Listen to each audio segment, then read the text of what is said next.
Here. Facto. Here. Kenny Vanderhaar. Here. Nolan. Here. George. Here. Scavo. Here. Thornton. Here. Feltner. Here. Chen. We have a quorum. Next, let's take a look at the agenda. Are there any changes to the agenda? Is there a motion? Second.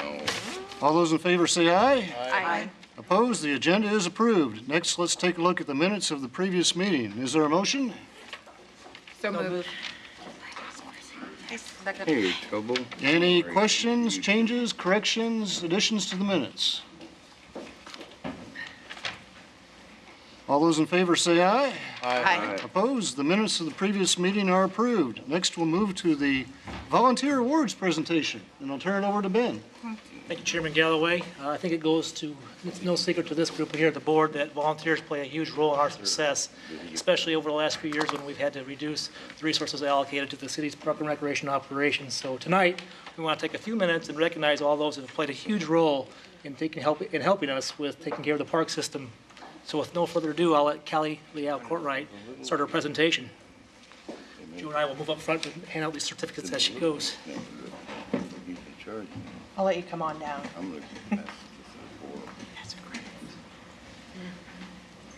We have two council members here tonight, too. Councilmember Hensley and Councilmember Meyer. Would you come up with us? Do you want to help kids out? Where's that? Oh, she is there.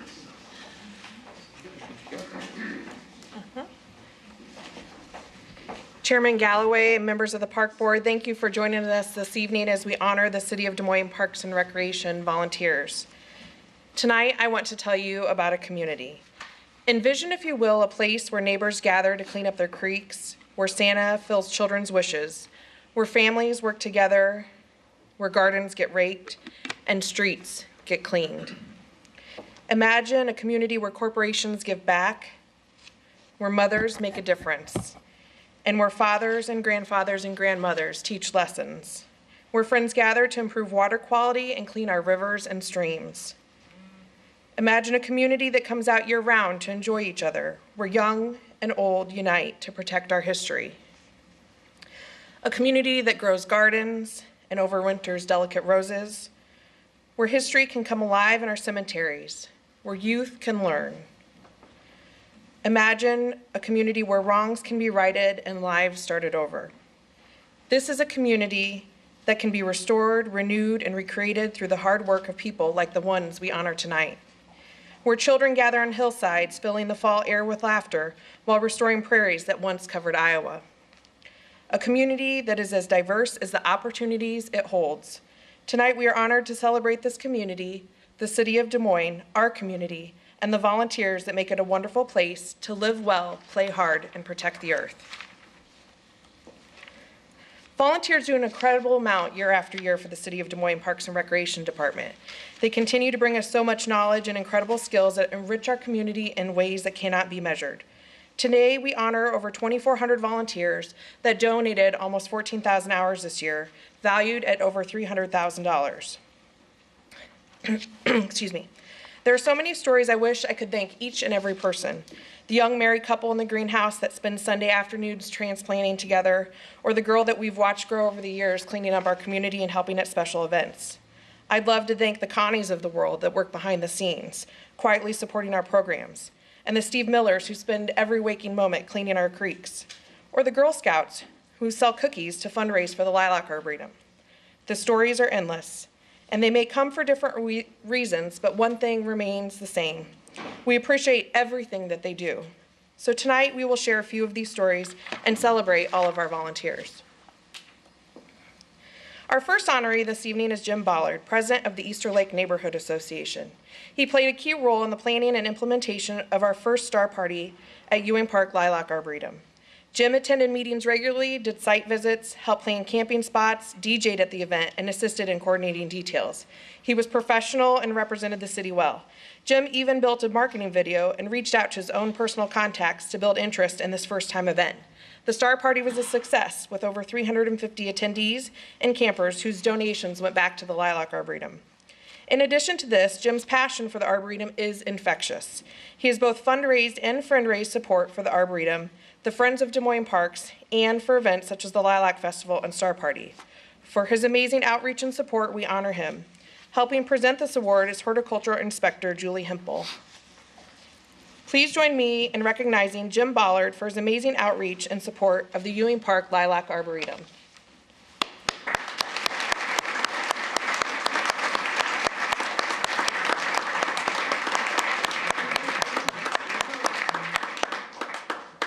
If you want to come on up front, then Jen can take a picture of you. Also part of our picture taking group is our city manager, Rick Clark, who's tonight, who will help with this.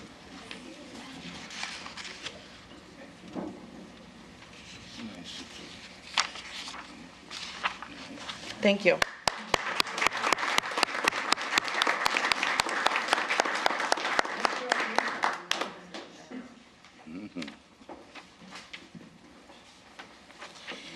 In August 2011, when our first dog park was opening at Ewing Park, John Hagner had a vision. He pictured a dog park ambassador program that would utilize volunteers to be our first line of customer service, meeting and greeting patrons, checking permits, monitoring the park, and keeping our guests and their pets happy and safe. He created an orientation and brief interview process to select ambassadors that are friendly, professional, and pet-friendly. He frequently interacts with the volunteers and keeps in constant communication about palmiers, park updates, calendars, and more, so we get the best service possible to both the volunteers and to the public. The dog park ambassadors have donated over 2,800 hours of service and now serve both Ewing and the new Riverwalk dog parks. We honor him tonight for his vision and initiative, creating this new volunteer opportunity that benefits park patrons, pets, and the Parks Department. Tonight, helping present his award is Recreation Manager Tiva Dawson. Please join me in honoring John Hagner with the 2012 Volunteer Supervisor of the Year Award.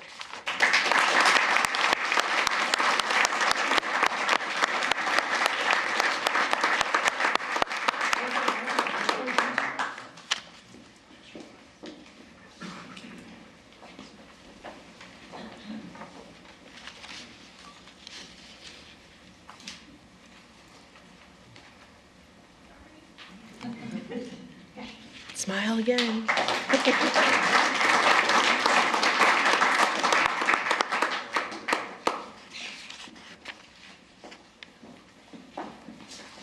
This year, we have two outstanding groups that both deserve to be recognized. Our first group this evening is Rebuilding Together. Rebuilding Together is a long history with revitalizing parks, community centers, playgrounds, and other public spaces in our community. We're so happy to have a partnership with them year after year. This year, they chose Columbus Park, and the leadership team began meeting with staff to determine a list of projects for their workday. They bring great experience in organizing workdays and organized 214 volunteers from Meredith Corporation, who contributed over 1,800 hours to the city and in the pouring rain. In Columbus Park, they assembled 8 picnic tables, replaced old signage, and built an accessible route through the park. They purchased and planted more than 250 plants and trees, installed benches and bocce ball court shade structures as well. Their leadership was invaluable as they ordered supplies and plants, developed the landscaping plans, and worked through planning and installation. Tonight, helping present their award are Parks Manager Ron Ward and Planning Manager Kevin Moran. Please join me in honoring Rebuilding Together as one of the 2012 Volunteer Groups of the Year. Accepting on behalf of Rebuilding Together is Kimberly Hansen. Is Brett here? Nope. Okay. And Brett Wilson from Meredith Corporation was unable to come this evening. Please join me in honoring them.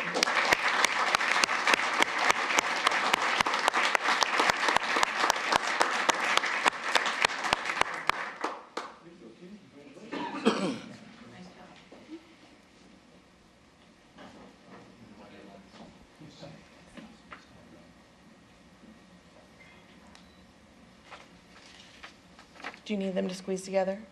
Do you get it? Okay. Thank you.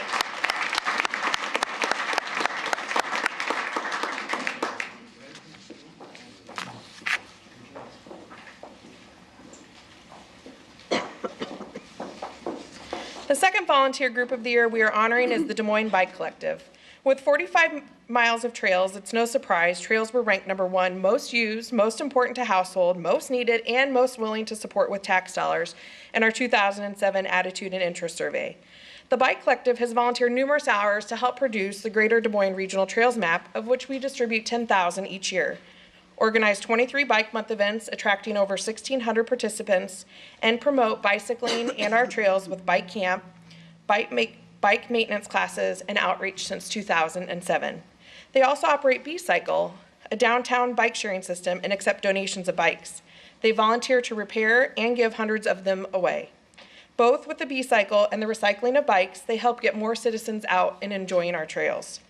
Tonight, we honor the Des Moines Bike Collective for their volunteerism and support of our Parks and Recreation Department and our trails as one of our 2012 Volunteer Groups of the Year. Accepting on behalf of the Des Moines Bike Collective is Carl Voss. Please join me in honoring them.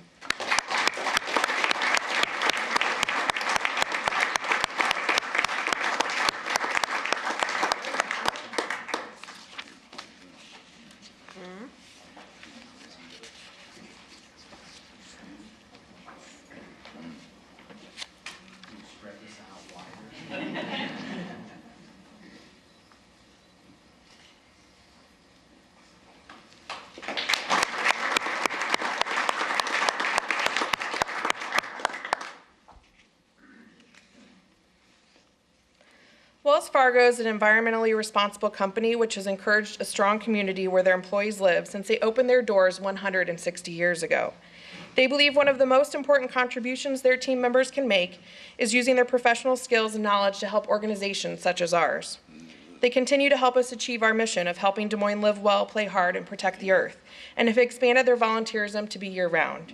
They continue to be sponsors of events such as Earth Day Trash Bash, as well as providing hundreds of corporate volunteers which canvassed our roadways, cleaned our ditches, and helped restore our lilac arboretum.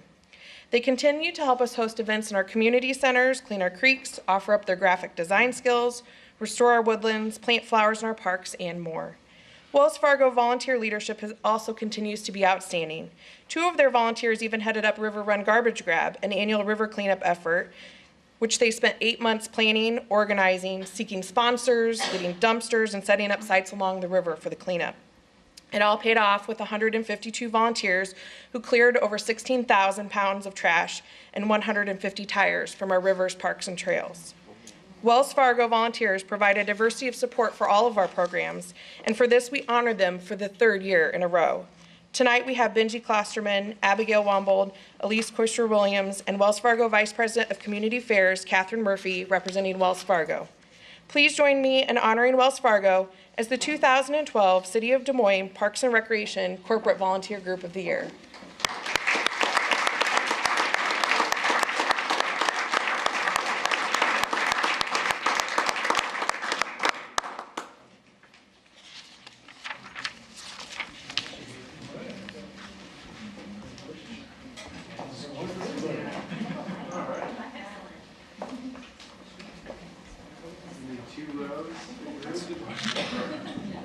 Do you need 2 rows?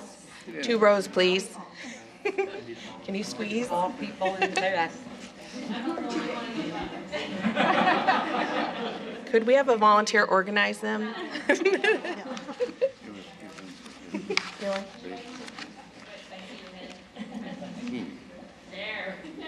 Why would you give it to one team?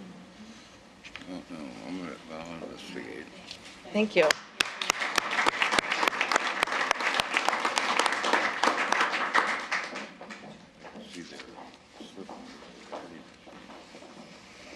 Rich Banger served 30 years in the Navy and has been retired for 23 years. He has served the city as a cemetery steward since 2011 and works at Glendale Cemetery almost every day. He consistently exceeds all of our expectations. Rich chose to serve his country and his fellow veterans by first focusing on the veteran section, where he removed all of the worn and torn small American flags on the grave sites, raised headstones, picked up trash, and informed staff of any problems that needed addressed. He picks up all the flags outside of the veteran section as well and has moved on to help in other blocks in Glendale's 200-plus acres, picking up old decorations and more. He helps out in so many ways and has been busy since the big snowstorm, picking up down limbs. Staff has nicknamed Rich Stickman because he picks up and recycles thousands of sticks in the cemetery each year. These sticks used to be flags, but they are worn down to nothing but a stick. Rich removes them to clean the graves. The recycled sticks are then used to mark the lots in the winter snow.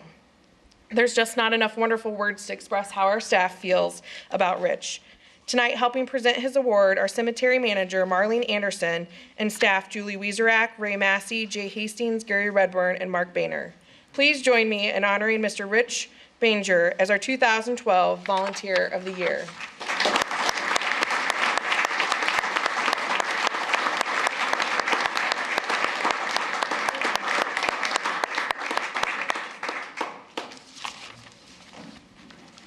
You guys can come up and get your picture taken with him. Don't be scared.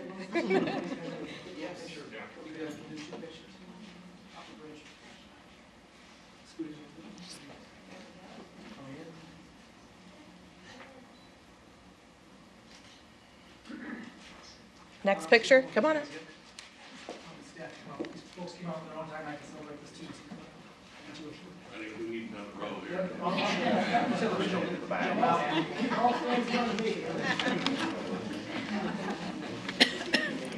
Can you feel the love?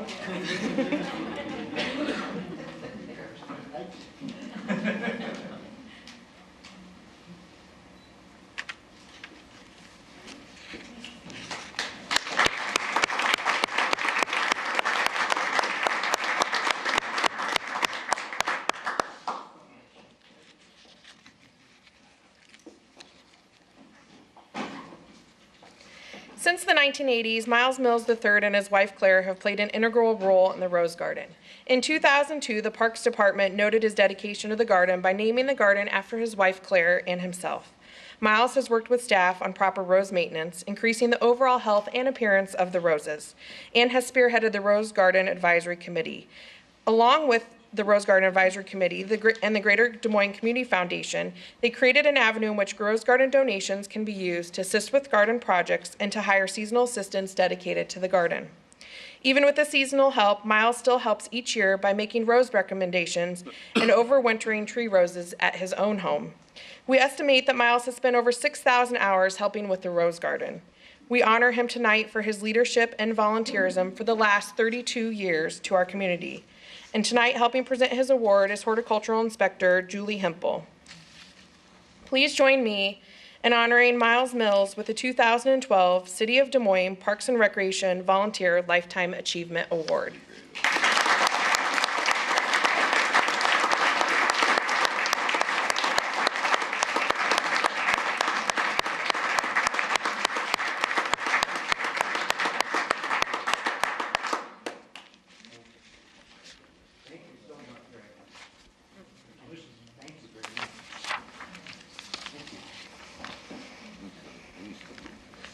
Brand. Okay.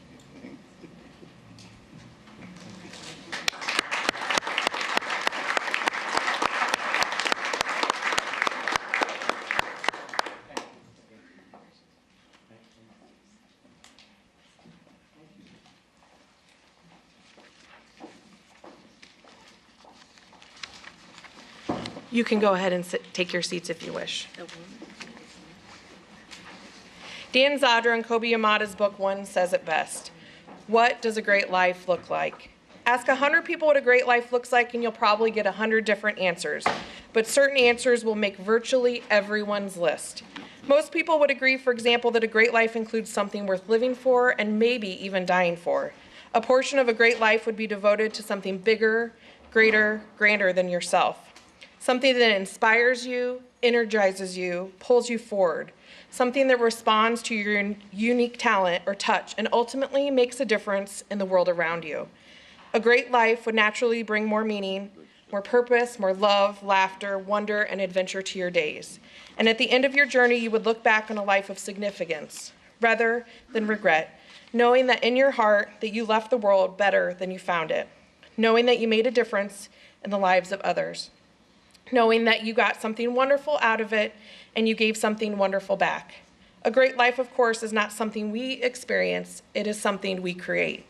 A huge thank you again to all of our special award winners and all of our volunteers for choosing to give something wonderful back to our community and helping us create a great life. We challenge each of you to the same, and we look forward to another exciting year in 2013 volunteering. Chairman Galloway and members of the Park Board, thank you.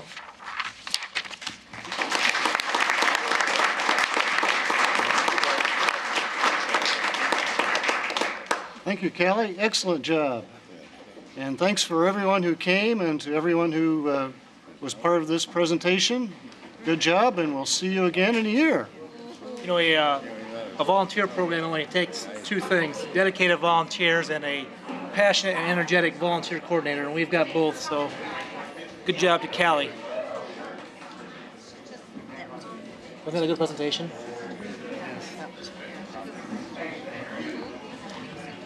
About time. Well worth it. Hopefully the video will pick up on that tomorrow and make a story on that. There's a lot of good stories to tell right there. Yeah. We talked to the register. They were supposed to be here, so maybe, unless I didn't see him, somebody here, right?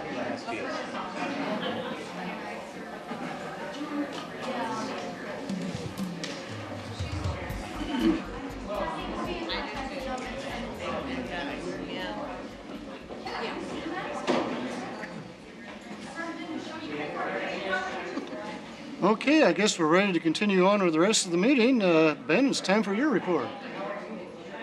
Thanks, Joe. Hey, Marlene and those in the back, we're going to continue the meeting on here. So if you can hear us, we're going to start the meeting. We are on the air. On the director's report, I asked Matt Salvatore to come up and talk about some recently approved registration software as well as some telephone numbers for the department. Chairman Galloway, members of the Park and Recreation Board, I'm Matt Salvatore, Administrative Analyst. On December 17th, the City Council did approve a contract with Active Network, so we're able to provide online registration, reservation, membership management services, league scheduling, point of sale, and recreation management software. We have 21 days of training with Active Network scheduled between March and June. Some of those will be on site, some of those will be remote access. 8 to 10 employees will be trained at this time, and we're going to implement a train-the-trainer system, so the 8 to 10 employees that we are going to be training will be responsible for training the rest of the people within the department on how to utilize our new system. The goal is to launch a swimming lesson registration online by this summer, and all of the services we're going to implement them in phases and have everything online by January 1st, 2014. Active customers see an average of 9% increase in registration, so that should affect our revenue, increase our revenue over time. We're going to continue to absorb our transaction fees, which we've done throughout our history. And we started a system on January 1st for tracking our office traffic. So we're documenting how many people come into our office, and we are going to use that as a baseline. So a year from now, we'll be able to compare that data and see how many people are actually coming to our office rather than staying home and doing registration online. So it'll be interesting to see how it compares, how it affects our office. Call center numbers. In 2012, our call center received over 15,000 phone calls this year. That's a huge number. It'll also be interesting to see how that changes over time. So that's my report for tonight. Any questions? Okay, thank you. Hey, thanks, Matt. Good report. Next, we have Jen Fletcher on a similar topic, but the web traffic. We thought it'd be interesting to show you what we see on the website. Chairman Galloway, members of the Park and Recreation Board, Jennifer Fletcher, Marketing Supervisor. In your packets, you have a quick little synopsis of kind of the information that I'm going to provide, because I will throw a lot of numbers at you, and you may not exactly know what they mean. So there's some definitions behind this. Since the website is so integral to what we do and how we do it, I just wanted to kind of give you an update on how many people are actually using it. Because it's kind of surprising to some, it's not as surprising to others. You know, we had over 213,000 visits to the website in 2012, and that would be 126,000 unique visitors. 616,000 page views were viewed, like pages on our website were viewed. And when someone would come to the website, the average time they spent there was almost 3 minutes, and they viewed about 3 pages. So a lot of this is telling us how we're going to build the website and how we're going to use it over the next year or so. 56% of the people who came to the website were new visitors, hadn't been there before. And this is all tracked through IP addresses and things like that. a little surprising to us considering how active everybody is on their mobile devices is that only 26% of the people who came to our website came to it on a mobile device, such as a smartphone or a tablet, things like that. So it'll be interesting to see year over year how that grows and changes and whatnot. 80% roughly of the people who come to our website come through traffic, meaning they don't come right to the site, they Google it or whatever, and Google is the most commonly used search engine. Some of the more popular keywords include Des Moines Park and Rec, Des Moines Parks and Rec, Grays Lake, Des Moines Park and Recreation, the City of Des Moines, Ashby Park, and a couple that surprised us all were Simon Estes Amphitheater and Rain Garden. So just a couple of fun little tidbits for you. The most popular page on our website is the home page, not that all surprising. And to close everything out, some of the information that our staff found the most interesting about our website were where people were coming from and looking at our webpage. Des Moines, the metro cities, and from farthest away was San Francisco. So we had, in our top 10 visitors to the website, San Francisco made the list. So this is just a little tidbit of the information that Google Analytics can provide us. So if you have any questions or want any additional information, please feel free to give me a call or shoot me an email, because they made me cut this down as to what I could have presented. So any quick questions I can answer?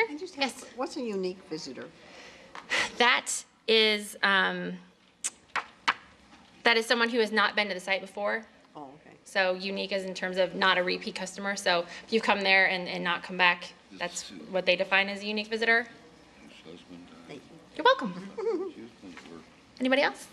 The Senate telephone. Okay, thank you. Thanks, Jen. Great report. Next, we'll have Ron Ward, our park manager, come up and talk about snow. We all experienced some snow events in the last month and a half, so we'll talk about snow. Chairman Galloway, members of the Park Board, Ron Ward, Parks Manager. And yeah, we just thought we'd kind of give you an update. Again, it's been a while since you had the presentation from Public Works on exactly how the snow the snow plan works.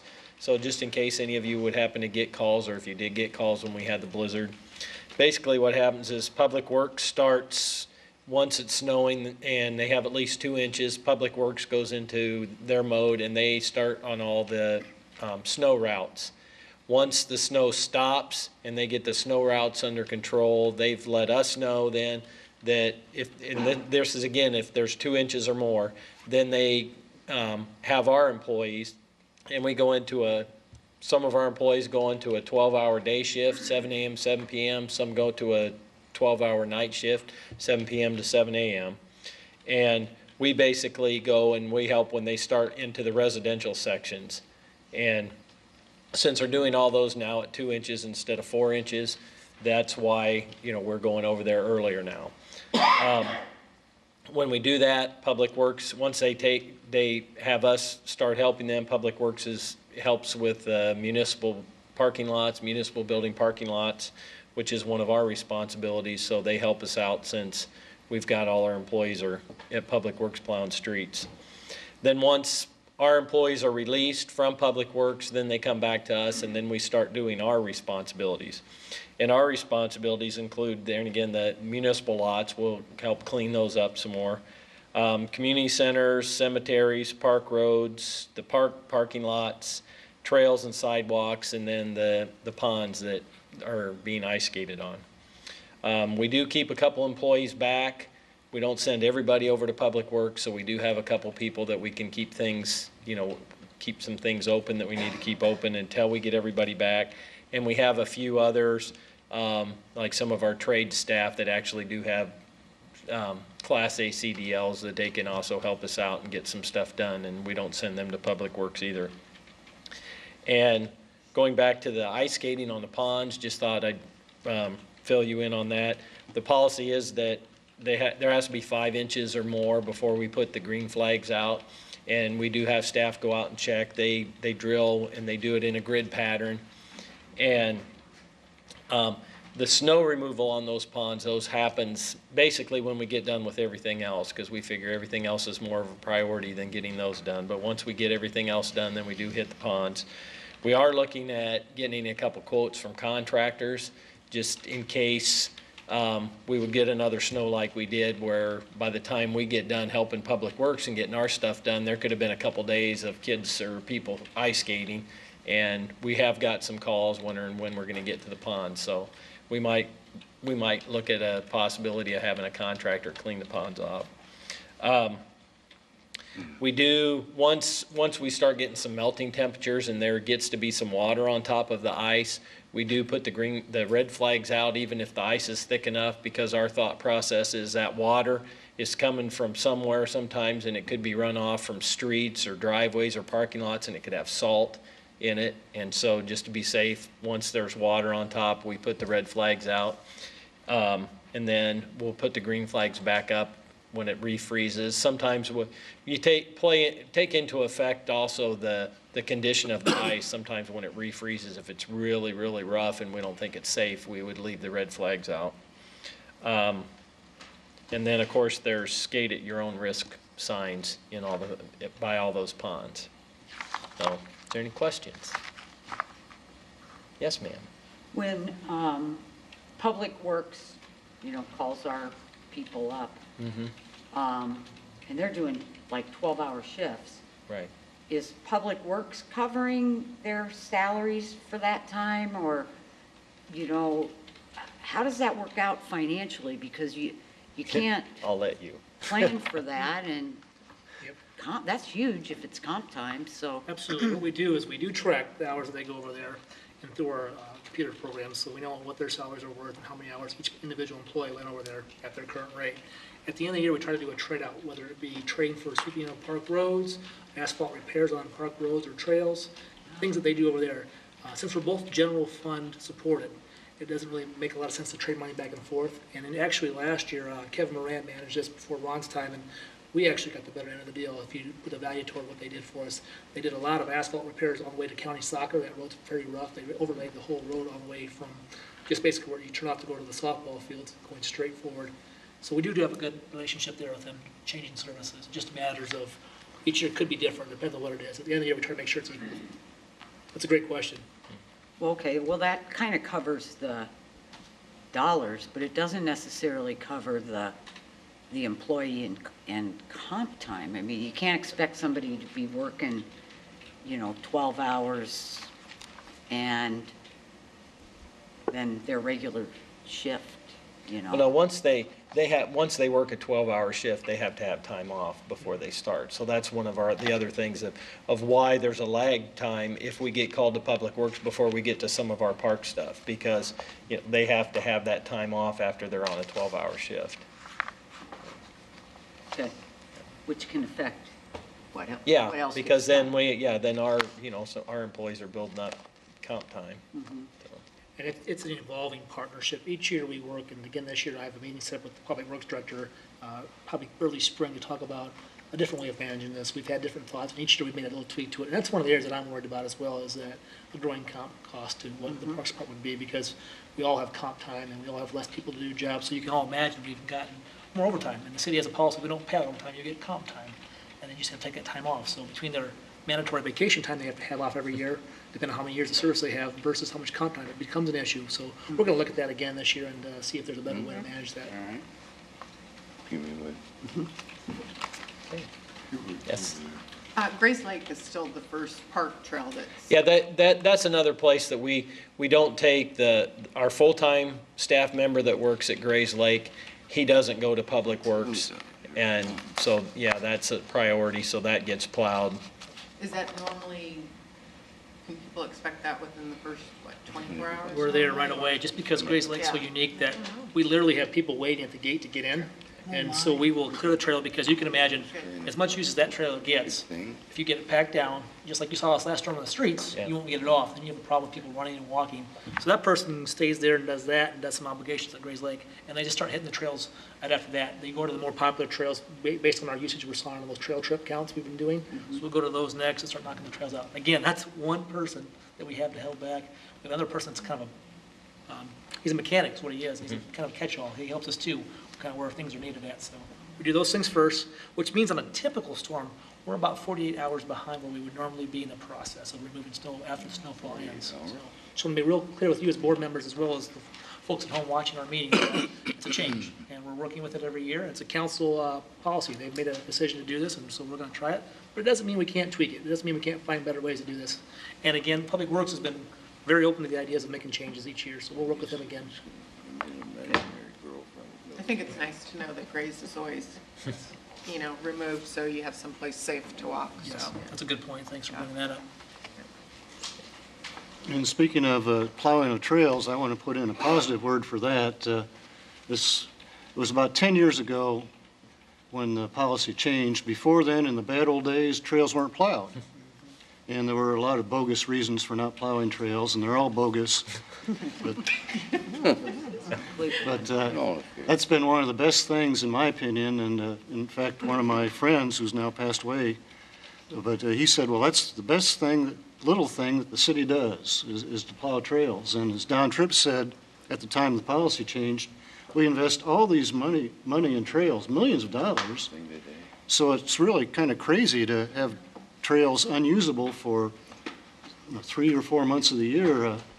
And it's not just bicycles. There's a lot more people on foot on trails than there are on bikes. So plowing the trails, I think, is really a good thing. And there's people who are against that, and they get the publicity. But I wanted to kind of offset that with a good word. Thank you. Okay, thanks, Ron. Good report. Thanks. John Hagler's coming up to talk about the park concession RFP we're going to try this year. Chairman Galloway, members of the Park and Recreation Board, John Hagener, Park and Recreation Superintendent.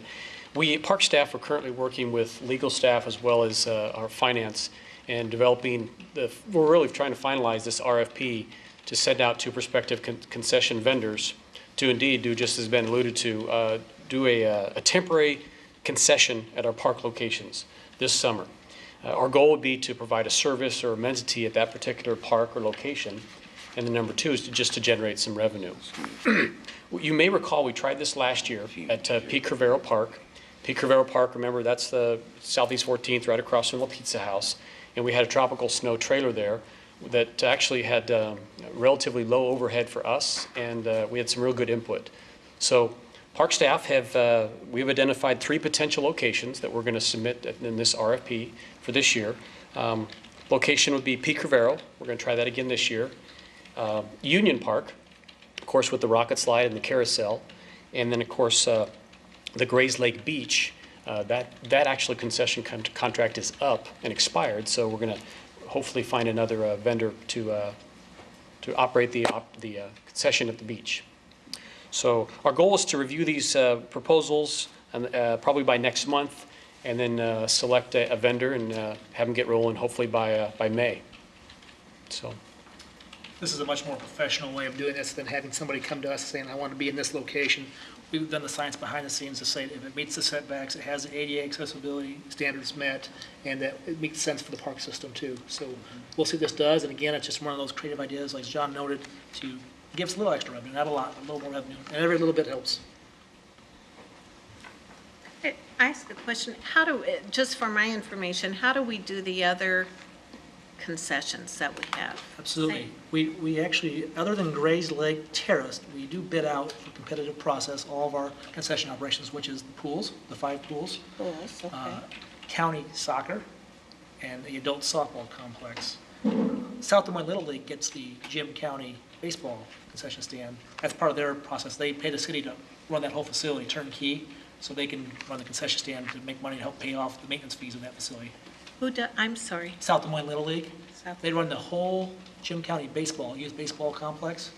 And in return for doing all the maintenance, we let them make some revenue too, so they can pay the bill back to the city to be there for the fair market value of that facility. So 5 pools, the 3 locations that John just mentioned, and then our adult softball complex out in the northeast Des Moines, the newer facility.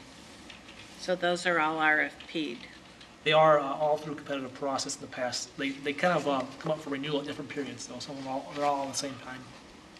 Is that true, the golf courses as well? Well, the golf courses is actually just part of the overall management concessions agreement. It's just Ned's group, C Corporation. So they bid, just like South Des Moines Little League bid for the overall management of that facility. That includes the concessions as well as the maintenance. Good question. So like the South Des Moines Little League, Raccoon Valley, they all it all goes into one pot? No, South Des Moines Little League actually has an agreement with the city, one-on-one, just between the city and South Des Moines Little League. And what we do is we allow them to operate that facility, which is everything from mowing to marketing to scheduling, to pulling off these big events and tournaments for a fee. And that fee gets paid back to the city, which is fair market value. We'll look at Raccoon River Valley and see what they're charging for their fields, as well as a more regional approach like Omaha and other places. But at the end of the day, that's how that one works. So Raccoon Valley, is that different, or? Yeah, they have their own agreement. That one's run through the city of West Des Moines Parks and Recreation. Okay. Just a little bit familiar with, not as much as them with their own properties, but they are looking at doing the same thing. They were running that through the city Parks and Rec Department, but as one of their budget reduction strategies, they've now found a model where they're working with the Iowa Cup like we do. Somebody's kind of following suit like the OEC. We've tied in with McDonald's too and everything else, Yeah. which is good. Yeah. Other questions? Okay, thanks, John. Good report. This will be a brief update. The cemetery ordinance amendments are still working in progress. Again, we just want those watching at home to know this. We've got some changes coming that we're going to propose to you. We've got a great committee working on this, and now that Joe's also added to that committee as well. Anne's back from vacation, so I know she's busy, but we'll get her going again, and we're hoping to have this sometimes March and April is what I was hoping we could pull this off by. Well, I was hoping to have it before March or April. March and April. Receive and file. Or? Well, is there any possibility we could have something in February? We'll talk to Marlene.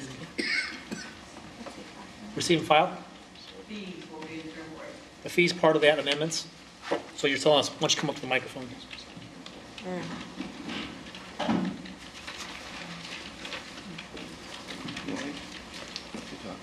Chairman Galloway and members of the Park Board, Marlene Anderson, Park and Recreation Supervisor.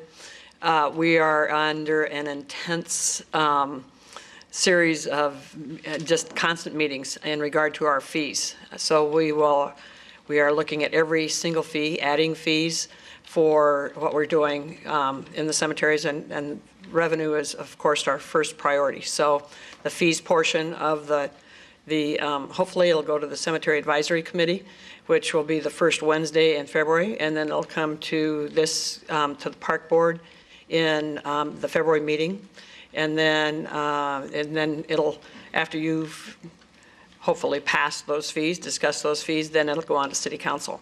So then behind that will be the rest of the ordinances, because of course the fees generate revenue, which is our first priority. And as far as the rest of the ordinances, I'd like to get those going before the board here as soon as possible. Right. If not, it'd be nice to have it in February. If it's not February, then, boy, March would be the latest. I think it's physically impossible, really, to have the ordinances here in the month of February. There is so much. It's an intense day after day after day process that we've been spending on the fees themselves. So it's very, it involves checking with competition and in weighing additional services. And it's just a very intense thing. And it's a part of the overall ordinances. Okay? And it'll go through the process first, because we do want to begin generating that additional revenue as soon as possible. We have columbariums that are built that we are not selling right now because we don't have the fees established for them. So they just were completed earlier than anticipated, and we really want to get them on the market. Okay? Any other questions on that? No. So, Joe, you're in that committee. You'll be seeing that at the next park board. It'll be a pretty long meeting, probably. But we don't have the revenue, like the pipe problem, or the water pipe problem, we can't afford that, right? I mean, We really don't have any intention of going back into the infrastructure of the cemeteries in regard to the water pipes, because they've deteriorated, and actually they're underneath. And around. We cannot really dig where it needs to be dug in order to do something about that. So our intention is to have some water oases where we would have like a water feature or some sort of a water receptacle that would be used. So actually, if you go to the cemeteries now, you will see that all of the risers that used to have a spigot on them are no longer there, because that would just be a source of aggravation to people. where they would go to turn on the water and no water is there. So all of those have been cut off. All of them that are inactive and not going to be activated again have been cut off in order to prevent that aggravation for people. So those pipes are history, right? Correct. Right. So They were put in history. are we gonna put drums of water? Pardon me?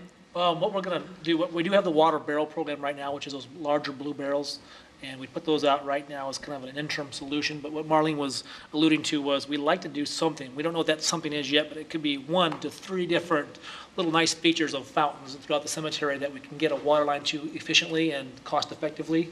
And that way, not only does it serve as a nice beautification piece for the cemetery, but you could also go and fill up your water to take your loved one's site to water flowers or whatever your needs are for the water. Because I know the situation at the cemetery where I go, there are a lot of widows or widowers, that can't carry a bucket over to put their, geraniums in and everything, unless we were to figure out some way to get a smaller bucket, or a smaller plastic bucket, but then if we left those around the tubs, it'd probably get ripped off or something.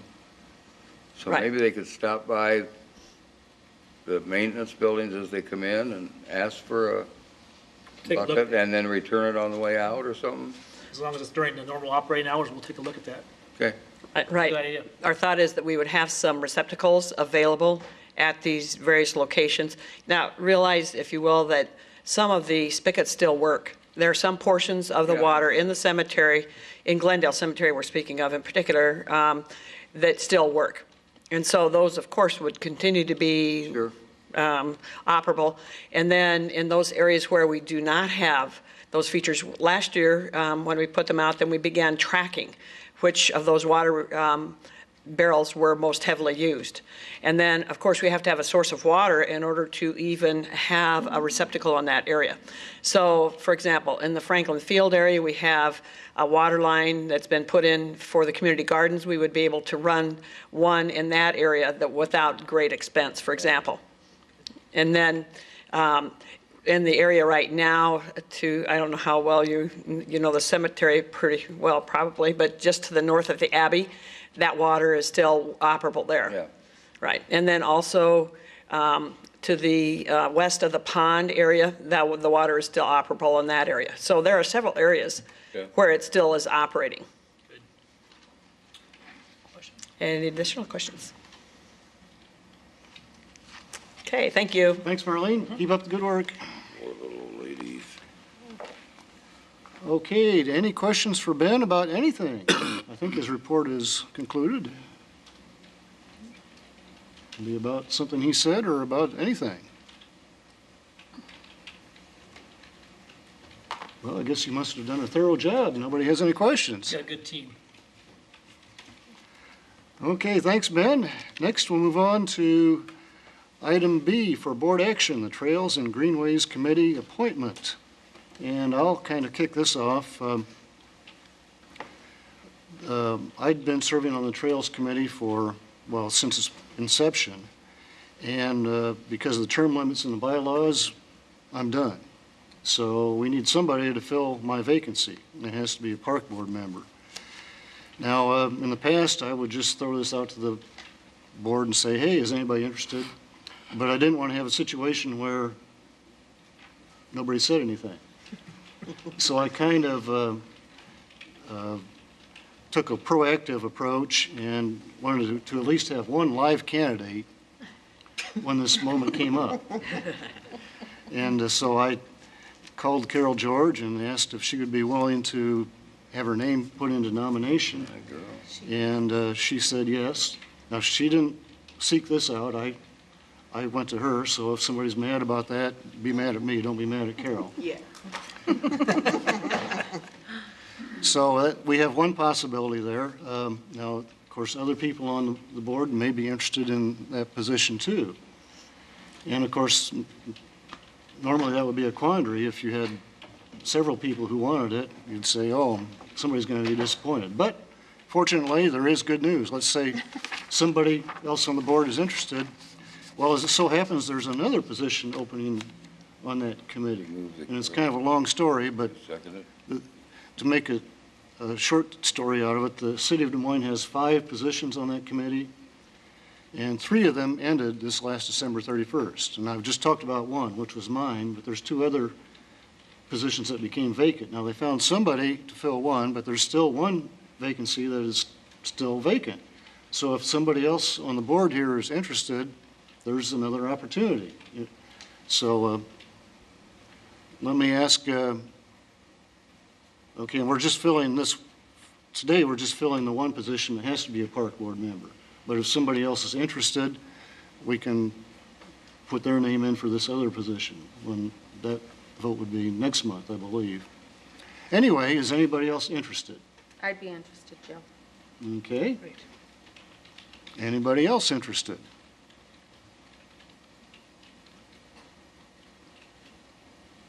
Okay, now procedurally, we're just voting on my position now.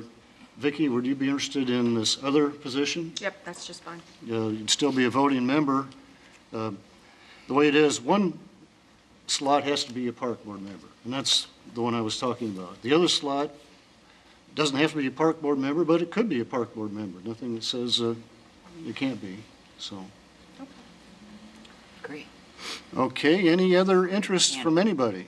Thanks for sticking with I've got a conflict, I can do it. And the way this committee works, even if somebody else was interested, anybody can go to this committee, and you don't have to even be an official member. It's kind of like our executive committee. At any given time, there's probably half a dozen so-called interested citizens who come, like Jane Clark comes to mind, and there's others. They come to every meeting, participate just like anybody else. So if you're interested, oh, by the way, I guess I didn't mention, the meeting time is the second Monday of every month at 6 p.m. at the park office on University.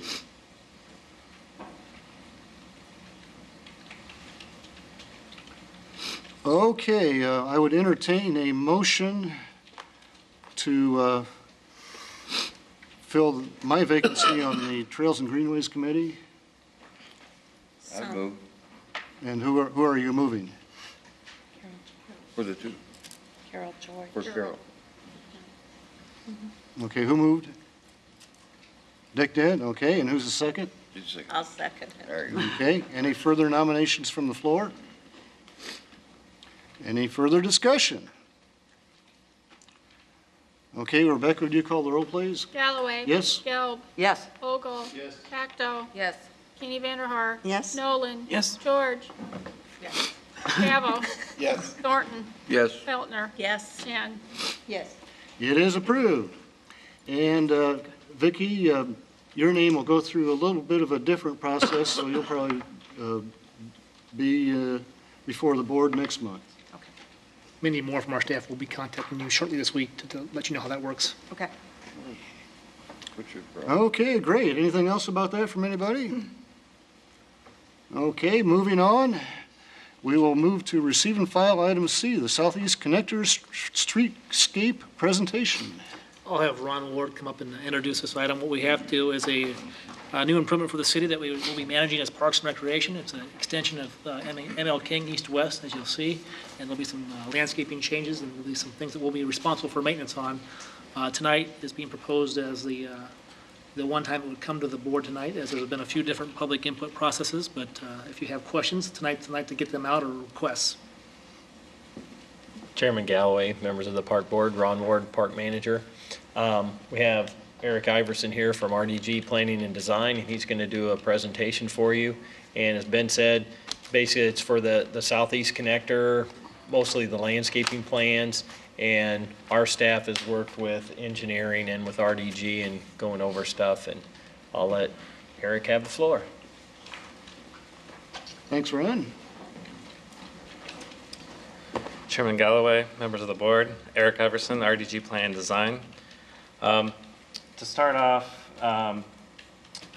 the Southeast Connector project is a project that's been ongoing for several years, and currently plans have been approved and will go out to bid up to Southeast 15th, And so this particular project is from the southeast 15th to southeast 30th. Also on our team, RDG is the landscape architect on the project.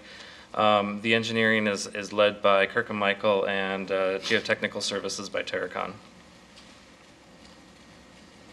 So today I'll go over the project location and orientation. I'll also review the project narrative and then discuss the corridor enhancements, the primary pieces that parks would have maintenance responsibilities for, and then answer any questions that you may have.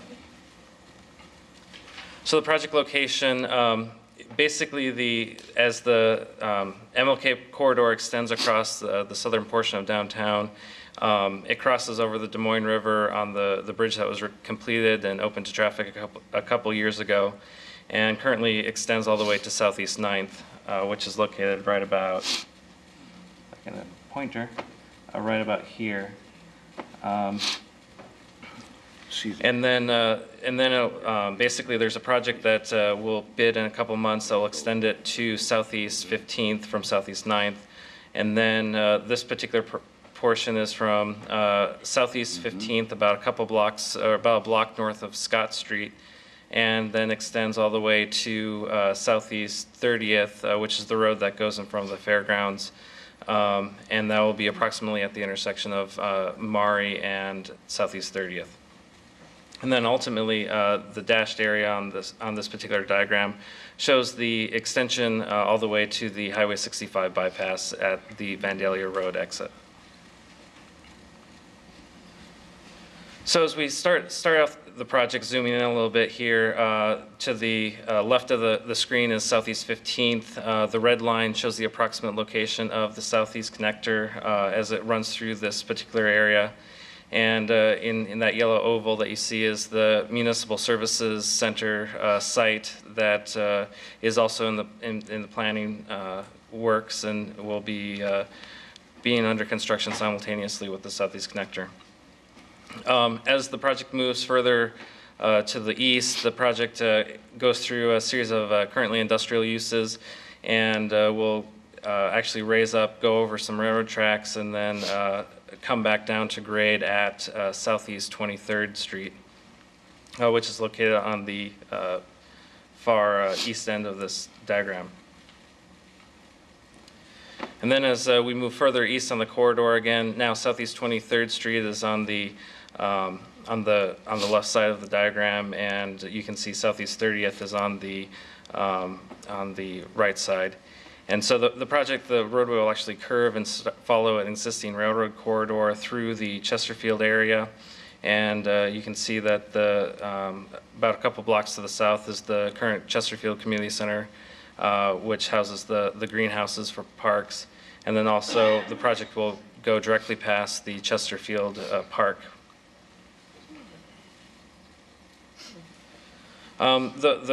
The roadway itself will actually be ultimately be a 4-lane roadway with a raised median down the center, similar to the MLK Parkway project. The interesting feature about this, particularly because of funding, is that only the eastbound lanes will be built during this particular phase, and so there'll be head-to-head traffic on the eastbound lanes.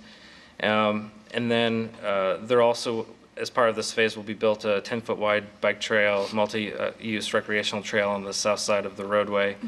And then ultimately in the future, when the westbound lanes are built, there'll be a 5-foot bike lane in both directions on street. The project ties into several points along the planned trails master plan, bicycle and trail master plan that the city recently completed in 2011.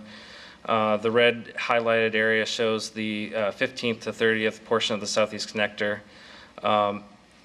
And the on-street facilities and the recreational trail will connect in with the existing trail system via on-street bike lanes at Southeast 18th, Southeast 30th. There'll be a shared use shoulder extending to the south, and then in future phases there will be a trail connection to the Gailey Wilson Trail along 4 Mile Creek. And the phasing, the timing of the future phases is unknown. There's no funding associated with those currently or assigned to those projects currently. So, but the plan is as the project gets completed, there'll be a desire to push the project further east. The primary purpose of the Southeast Connector is to extend the MLK Parkway from downtown all the way to the Highway 65 bypass. And in order to do that, or the primary reason for that is to help spur development along the southeast portion of Des Moines, as well as improve the access from that portion of town to the central business district, and also all the amenities that occur in the downtown area as well as along the corridor. This particular phase, as mentioned, will be from Southeast 15th Street to Southeast 30th Street. Construction, or there'll also be major intersections at Southeast 15th, Southeast 18th, Southeast 23rd, Southeast 25th, and Southeast 30th.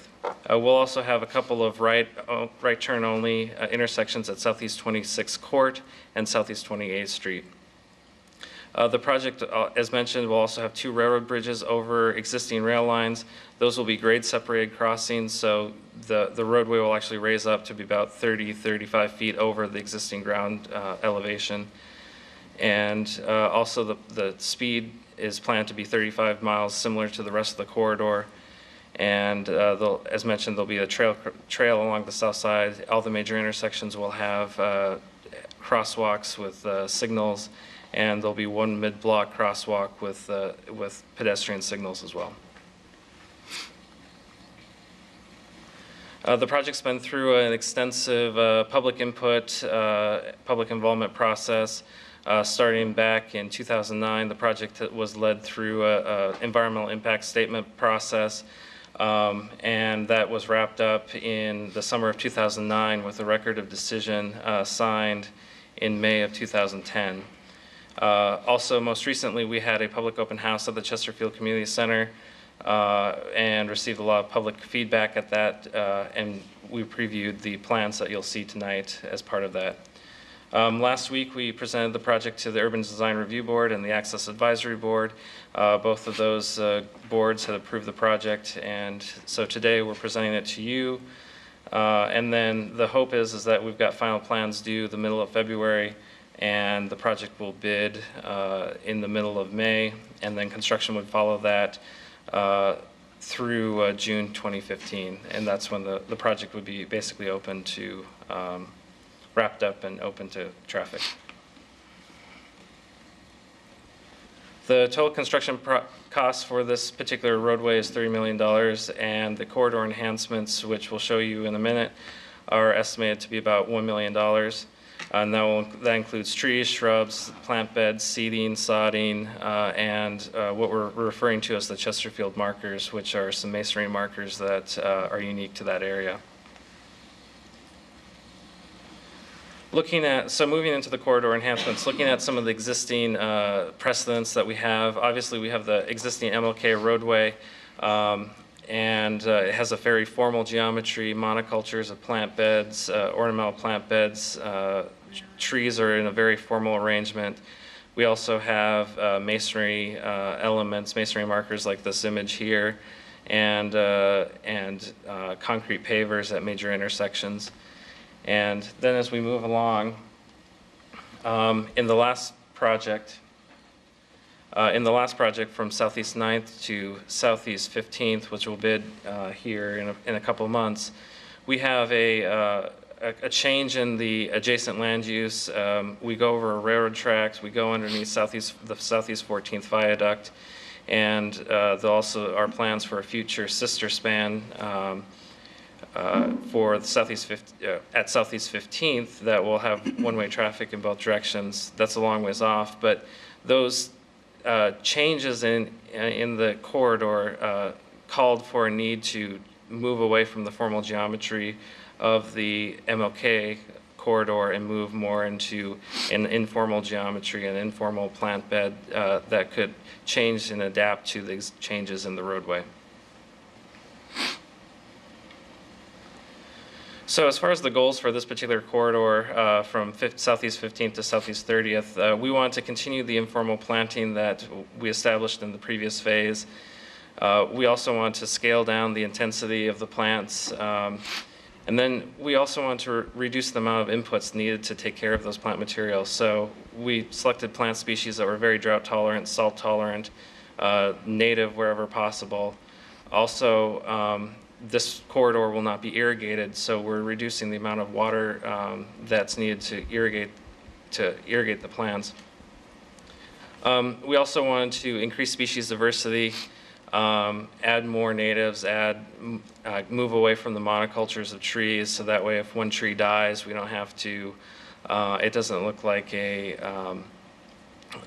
if one tree gets a insect or pest, then we've got other trees that will make up that and be safe from whatever pests that might impact that tree. And then we also want to adapt to the changing roadway geometry and some of that phased construction with only building 2 lanes in one direction, and then at some point in the future building the other 2 lanes. And then, as mentioned, we developed some masonry markers that are more appropriate for the Chesterfield area, but they're still in keeping with the overall corridor. And then we also want to review the feasibility of some green infrastructure for the project. And on that last note, we looked at some infiltration, stormwater infiltration systems for the corridor, but ultimately due to some of the shallow groundwater in the area and some contaminated soil issues, infiltration of water through the soils was not really a conducive to this particular corridor, and determined not to be all that feasible. So the corridor plan, basically it's about 2 miles of corridor, and the primary elements, the primary landscape elements are trees, being the major part of it, street trees. And so we have a lot of different overstory trees in an informal pattern throughout the corridor. And then at the intersections, we have concentrated ornamental plantings and perennial plant beds around the intersections themselves. As far as the ground plane, we are, most of it will be, along the corridor will be a turf, more drought-tolerant turf than traditional Kentucky bluegrass. And then in hard-to-access areas around detention areas or along slopes, we'll actually plant a native grass seeding that, once established, will not require as much maintenance as and mowings as the turf grass along the corridor. And as far as orientation, this is the MSC site located here. This is Southeast 15th, and so the magenta areas you can see are the ornamental plantings at the intersection that fade out into more overstory trees along the corridor. And then as you get to Southeast 18th, we have more ornamental plantings again, and this continues. And then we want to, when we got to the railroads, we wanted to actually open up that view because you're elevated up. You can actually see over the existing treetops and see views to the Capitol, to downtown and the Des Moines River Valley. And then as we come back down to Southeast 23rd Street, we have, again, more plantings located there. And then that extends along what is currently Dean's Lake that will actually be widened out to improve the stormwater in the area, as well as provide some borrow for the overpass bridges over the railroad tracks. And then when we get to the neighborhood, we'll introduce some masonry markers that highlight the neighborhood at Southeast 25th and Southeast 30th. And then our overall corridor gets narrowed down, so we have some more limitations as far as what we can plant in those areas. So here's a view at Southeast 23rd, looking slightly towards the northwest, and you can see the roadway rising up over the railroad bridges in the background. You can see the landscape plantings along at the intersection, some more ornamental trees surrounding those, and then the overstory trees along the rest of the corridor. This is an image at Southeast 25th Court, and this is looking back towards the Chesterfield area, towards the east, and the intersection plantings are similar. We've loosened up the plantings a little bit. But again, ornamental trees to kind of set the background with ornamental plantings at the corner, and then masonry elements to highlight the neighborhood. And again, here's a enlargement of some of those masonry elements. This is actually at a hammerhead terminus of an intersection that will be currently cut off by the southeast connector. And so this provides some separation between that street and the hammerhead turnaround on the street behind it. And there's some opportunities for benches to be incorporated between the monuments or seat walls so people can sit and take a break there while walking on the trail.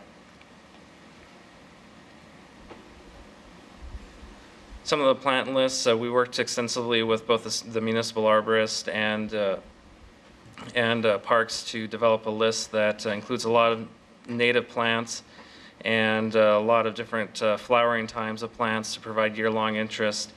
There's 44 different species on this plant list, as opposed to the previous sections, which maybe had 12.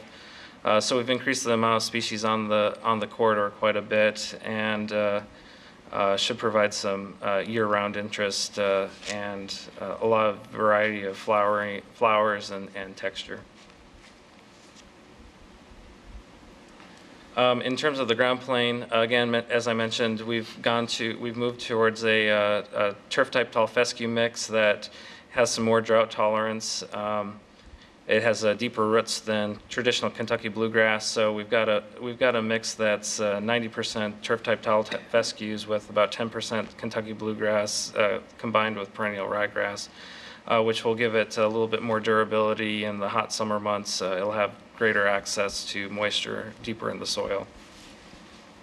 And then, as I mentioned, in those areas where we've got hard to access or on steep slopes, we have native grass seeding, and we want to keep this to a relative minimum of a blend. A lot of times native grass seeding can look weedy to some people, so by limiting it to 3 grasses only, it helps create a little bit more of a monolithic feel to it. And then, as well as because they're all grasses, they can be more easily controlled with weeds can be controlled with herbicides. We've also selected a couple species that will have quick germination so that we can get fast establishment on the corridor. So let me jump in here, Eric. This is going on for quite a while, so I wanted to take a break and see if anybody had any questions, rather than wait until the end for questions. You have 2 slides left? Yeah, I've got 2 slides left. Oh, so. okay. That's right. And then the masonry monuments that are at the Chesterfield area, we've utilized a brick and a capstone that will be similar in color and material to the rest of the MLK corridor, but then to respond more to the neighborhood area. We've utilized some of the details, the masonry details from the old schoolhouse at the community center, as well as we've created this steel truss cage on top that will be open and let light through, but it picks up some of the character of the industrial uses around the neighborhood area, as well as some of harkens back to the railroad corridor that the Southeast Connector will follow. And that at night, the cage will be lit up via some uplighting within the cage itself. And that concludes the presentation, so questions?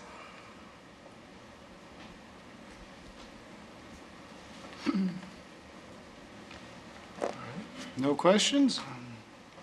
Well, I guess that means you did a very thorough job. You answered everybody's questions in advance. Joe, what's the timeline? When do you anticipate to complete the project?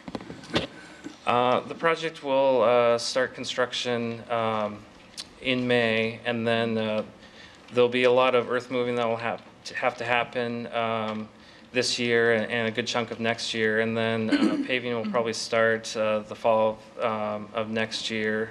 And hopefully, if there's time, landscaping will probably start maybe next fall. And then it would all be wrapped up in June of 2015. Is that correct, Pam? Roughly. Susan? I just want to comment, I really appreciated the detail in the monuments and following some of the historical pieces in the area. That's very nicely done. Thank you. I do want to acknowledge Pam Cook's here, our deputy city engineer here. She's here, and she gets to go to a lot of these meetings, so I'm sure she doesn't need to come up and say hi to you, but she does a great job for the city, so thanks for coming out again tonight, Pam. Any other questions for Eric? That's nice to have. Okay, great job, Eric. Is there anything else on that? That's all. Just want to make sure we had any comments, we take them tonight and give them back to the design team. Okay, is there a motion to receive and file? So moved. Any further discussion? All those in favor say aye. Aye. Opposed? It is received and filed. Next, we'll move on to receive and file item D, the fee waiver report. In your packets, we've developed a letter as part of our reporting protocols to let you know what fees have been waived for the year. It's something that you may have seen last year too. We have a blanket authority with the city manager that he's written a memo that accepts this, that gives the designation to the Director of Parks and Recreation to waive these fees. And in our office, we actually have Tiva Dawson taking care of these for one reason. We want to have one person in charge of this so it's consistent and it's fair across the board. So Tiva makes these calls, and then when we have one that's not as normal as the rest of them come to us, we both sit down together. So it's just her and I figuring these things out. So wanted you to know how it works, the mechanism behind here. If you had questions tonight, we'd gladly answer those. And from here, what we'll do is we'll give a copy of this to the city manager as well. Just want to make sure it's all legal and in front of everybody as transparent as possible. Do we have other for-profits that we waive it on that make substantial donations, or? Because I only saw one that looked like it was Are probably you talking about for-profit. principal? Yeah, the principal one stuck out to me as well, so we had a discussion in our office about this as well, because it doesn't match up with the rest of these. And what it was is, due to their significant allegations to the Riverwalk, donations and allocations, we waived that fee and request. And they know that, they were notified that this is a report that goes public, so I don't think you'll see a lot of that in the future, but they wanted to show it off to their board of directors. There's not other businesses that donate that have a. Not to that level, yeah. It's just a nice thing to do. Yeah, same question I had, by the way. Other questions? I think August the 7th, the National Night Out, Drake neighborhood, Drake Park is missing from here. Do you think on Drake Park? Is it on here? We'll add it. Okay, thank you. Thanks. Good catch. Because I'm on the Drake Park, I was on the Drake Park planning team. Good catch. Okay, is there a motion to receive and file? So moved. Second? Further comments or questions? All those in favor say aye. Aye. Opposed? It is received and filed. Okay, we're going down the home stretch. Any announcements from anybody about anything? Or questions or comments about anything? Just got one quick one. In your packet, we just made a copy of a press release. It's our first shot at doing something like this with the numbers of usage in the Parks Department. Again, it was only meant to be a snapshot. We've got a team behind the scenes working on an annual report that will be different than you've ever seen. It's something we'll all be proud of. You'll get a final copy of that when it's finished sometime here in February, hopefully, and we'll get it out to everybody. But again, to me, very impressive. And as you can see from kind of a theme tonight with the analytics and some benchmarking work this year, so when we go out in the future, we can really tell people why we're important and the numbers of usages we have, whether it be how many people call the office to rent a shelter, to the website hits, to all these numbers. So invested, narrowed interest for all of us to have these numbers. And for you, I hope you can also memorize some of these too, to have your elevator speeches ready when you talk to community people as well as our elected leaders. Okay, thanks, Ben. And this Friday and Saturday is the Iowa Bicycle Summit at the Iowa Event Center, which is Vets Auditorium. Friday and Saturday, lots of exhibitors, so if you're at all interested in outdoors or bicycling, which you probably are, that would be a good thing to do. And it concludes with the red parade announcement. Right, that's right. Anything else from anybody about anything? Last call. Oh, I Susan. think volunteer recognition night is one of my favorite evenings ever. I think it's just, That was. a Callie wonderful just does a super presentation. job. Oh, she did a great job. Even the photography was just Yeah, beautiful. Really nice. Amen to that. A lot of work behind the scenes went into that. Well, what she had to say, I thought was very Yes. inspiring. She It was just lovely. did a nice job. You can tell that she's very passionate about that type of work, and it just spews forward in everything we do. Again, I hope that gets us more volunteers, because that's something we need to Well, have. she passes that on to the volunteers that are. Oh, she does. We wouldn't have as many as we do without her passion. Well, and year after year after year, I mean, some of the same companies, that's incredible. To look at how it's grown, oh my. Absolutely. Fucking I know. Didn't we start out with AmeriCorps, and that was sort of our volunteers, sort of a little tiny group that Tiva sort of oversaw, and it's huge. You know, about six full-time employees worth of hours there. If you look at the number we saw in the press release, and Oh my goodness, yeah. I think about 2,080 hours in a year, we did almost 14,000, so.